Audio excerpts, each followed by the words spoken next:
y retomamos nuestro espacio acá con Nelson Lobos luego de este feriado, pero tuvimos contenido también acá en TVU. Nelson Marri. Mari Lamien, Tremolimi Lamien. Ay, ¿sabes? Chumielu. Oh, si yo tengo pésima retención, para que veas. ¿Cuánto llevamos? Varios capítulos. Ya, esperemos que de aquí a fin de año... Falta poquito, quedan como 2 programas para fin de año. No, sí, lo hacemos, Nelson. Ya. Contexto mundial, tenemos gráficas para... estamos aquí todos Qatar 2022, pero tenemos un mundial... Vamos a pensar en Puel Mapu 1942. Oye, ¿Cuál es el Puel Mapu? Lo hemos dicho en varios capítulos nosotros. Puel Mapu es el lado este del país mapuche, lo que hoy es Argentina, al sur de las ciudades de Mendoza, Córdoba, San Luis, Santa Fe y Buenos Aires, hasta el Río Negro aproximadamente. Ese es Puel Mapu. Y hubo un mundial el año 1942, en plena Segunda Guerra Mundial. Yo veo tu cara y como que digo, esto es real, me está esto es vendiendo real. la pomada, Sí, está... es que como que desconfío de repente, Nelson. No Pero sé. no de ti, sino de en general. Sí, mira, hay un autor soriano, un escritor, Osvaldo Soriano, argentino, que escribió esta historia. La escribió en los años 80 más o menos.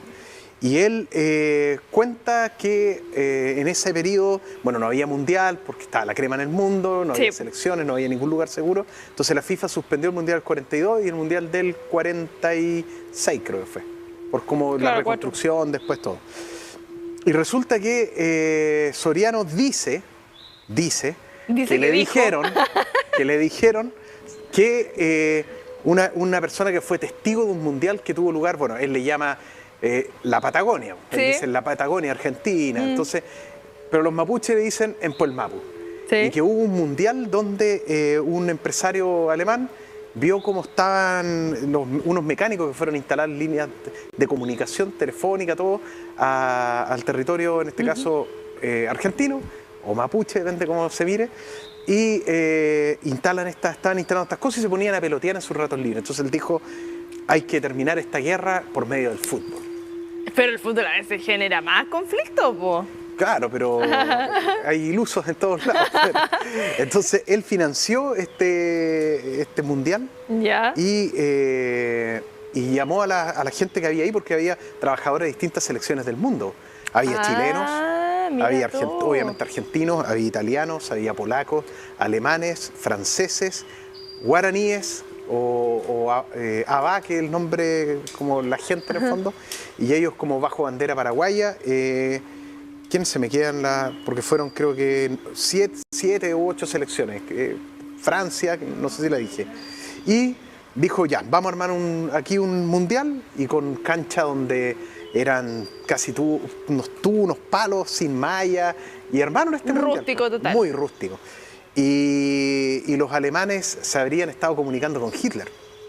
Entonces, ¿qué ocurre? Que Hitler creía que habían ganado ya el mundial y él hacía propaganda de esto. Eso es lo que cuenta Osvaldo Soriano y que es el mundial olvidado. De hecho, él le llama el mundial olvidado. Sí, he visto ahí dentro de las redes sociales documental, libro relacionado a esto. Sí. Entonces, lo interesante es que cada uno tenía sus himnos, sus banderas. Imagínate la Alemania nazi con sus marchas. Y los mapuches, y describe muy bien, fíjate, no recuerdo el texto textual, claro, sino que en el fondo decía, ellos no tenían sus banderas, si las tenían, ya la del Estraro antes, la del Buenofoye, pero decía, pero ellos sí tenían sus rituales, le llama danza, donde le piden apoyo a sus dioses, o sea, al mundo espiritual que también hemos conversado en los otros programas. Y ahí los mapuches hicieron rogativa. Y fueron los grupos. Bueno, Chile al final no jugó. Y fueron incluso una banda, parece, el ejército de Chile, a tocar himnos y todo. Y ahí había 3 chilenos, infaltables, en el equipo francés como galleta. Y al final, bueno, clasifican los mapuches, clasifican directo a la final y quedan en una semifinal la Alemania nazi con Italia. Yo estoy pensando, cuando dijiste los chilenos, como el chiste, el argentino, el chileno, el paraguayo. Sí, y el chileno siempre anda metido en todos lados. Entonces, ganaron al final, queda italianos y alemanes en la semifinal. Ya. Ganan los alemanes y llega al final del partido y aquí hay un relato casi que se levantan los montes, una cosa casi que Tren y Caicay salieron de la tierra y los espíritus de la tierra para apoyar a los mapuches y ganaron los mapuches 1-0 a los nazis en la final y se consagraron campeones del mundo. Y ahí describe, fíjate qué interesante, dice el campeón del mundo fue una nación sin país, creo que decía. Claro, porque estaba Chile y Argentina, pero no los asocia ni con Chile ni con Argentina. Sí, porque eso te quería consultar acá como nación aparte, no considerándolos ni desde Argentina ni desde el territorio chileno. Claro, eran una nación distinta y que estaban ahí como en el limbo y que bajaban de sus montañas, dice que eran los Andes. Pues. Nelson, esto es como no tengo pruebas, pero tampoco tengo dudas. Mira, es que de ahí, disculpen que aquí tengo un torpedito, no me acuerdo el nombre de los cineastas. Don Lorenzo Garcella y Filippo Marcelloni. Ya. Ambos cineastas italianos tomaron esto y lo pasaron a la pantalla. Y yo vi hace bastante tiempo este documental, porque es presentado como un documental con grabaciones antiguas, no sé cómo hacer los efectos, pero es muy entretenido. Y este documental que ahora no sé, no se encuentra en las redes sociales. Pero ahí a través de la internet. Siempre se puede encontrar. Sí. Y ellos lo trajeron a la pantalla. Esto en 2014 explotó en todos lados, tú veías las redes sociales, pero ¿cómo los mapuches campeones del mundo? En Italia se hablaba, ¿quiénes son los mapuches? ¿Quiénes en Inglaterra? Es que la hinchada, ese mundial existió o no. Y después se descubrió de que este señor Osvaldo Soriano había creado toda una novela que estuvo engañado durante como un mes a todo el mundo con que había efectivamente, o con la duda, había un mundial donde los mapuches habían sido campeones del mundo en el 1922. Me encanta.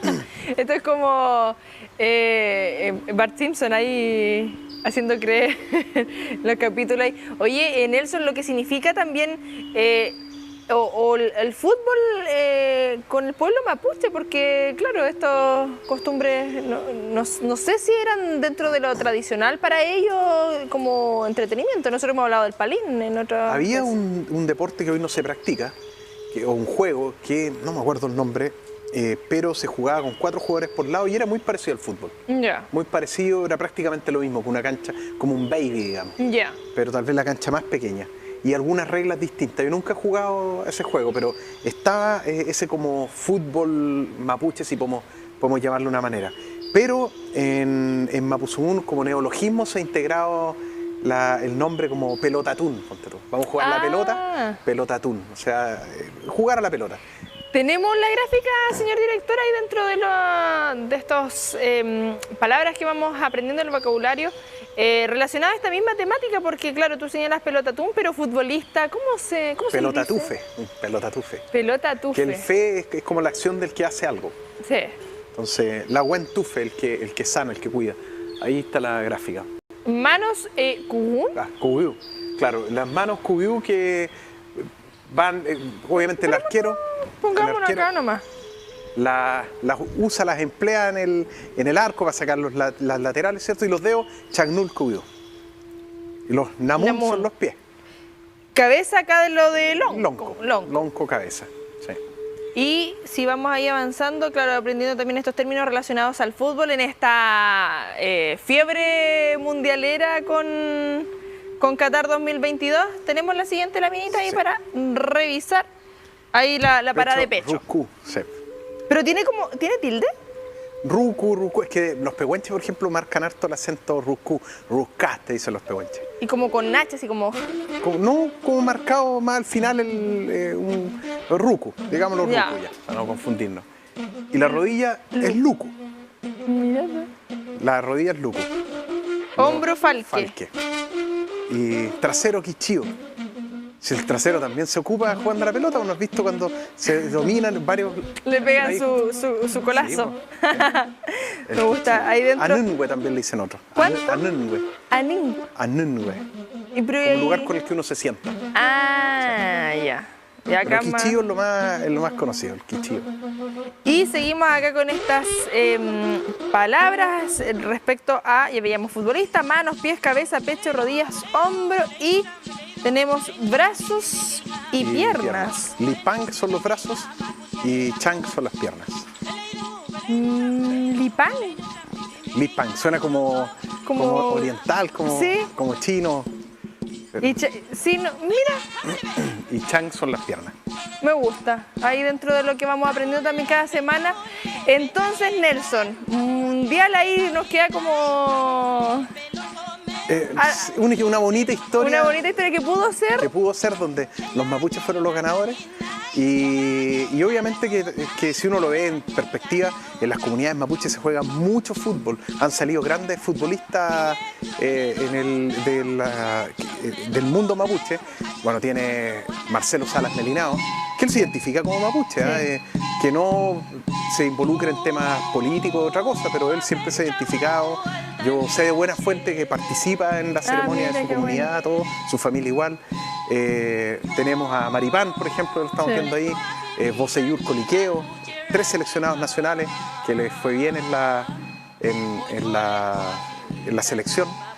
Bocellur fue el primero en salir campeón de Copa América. ¿Cómo se llamaba él? Futbolista de Colo-Colo histórico. Arriba tenemos futboleros, no, y aquí no hay futbolero. Y Andalamin Caniwan, que juega actualmente. Sí, porque estuvo acá. Fernández Vial estuvo en el canal el otro día. Ahí está Canío. Hay representantes también de la nación mapuche. Y pese a que en este mundial que nos queda ahí. Y yo creo que lo entrevistamos una vez, si no me equivoco. Árbitro y guardalínea. Ahí está Andalamin Caniwan de nuevo. Sí, es importante también respecto a cómo se van mezclando todo esto, y esa es la idea de todos estos espacios, Nelson. Ahí a través de redes sociales, Historia Mapuche, para ir conociendo, ¿habías hecho análisis ya del Mundial? Sí, habíamos hecho algunos comentarios ahí, y la gente de repente como, oye, ¿dónde es? ¿Dónde se consigue la información? Otros, un poco más impetuosos y ansiosos, es mentira, están inventando historias. Pero sí, lo íbamos a conversar hoy. Y efectivamente una historia creada por un genio que es Osvaldo Soriano, que no solo ha escrito, tiene muchas cosas, otras cosas interesantes. Escribió un gran periodista también del otro lado de la cordillera. Ahí estamos viendo la cuenta de Instagram. Sí, yo había visto ahí algunos comentarios como ¿te la creíste? De este mundial, pero sigue ahí dentro de este imaginario. Nelson, siempre un gusto que nos acompañes. No, muchas gracias a ustedes. Dejamos el matecito de lado en esta época de calor. Vamos a tener que conseguir estos termos para agua congelada para tomar un tereré a la paraguaya. Pero yo no tengo. Pero ¿cómo nos pega ahí? ¿Agarra más fuerte o no? ¿O menos? Yo tomé hace muchos años atrás, pero como que no tenía el gusto. Claro, porque como que no se impregna. Claro, no se impregna, como agua con un gustito, como un tecito así muy suave. Pero tampoco tomé tanto como para decir, oye, ya, va a haber que probarlo. Vamos a ver si para la próxima semana podemos hacer tereres. Me gusta la idea. Eso siempre me gusta. Ya, pues, pausa comercial, señor director, ¿cierto? Pausa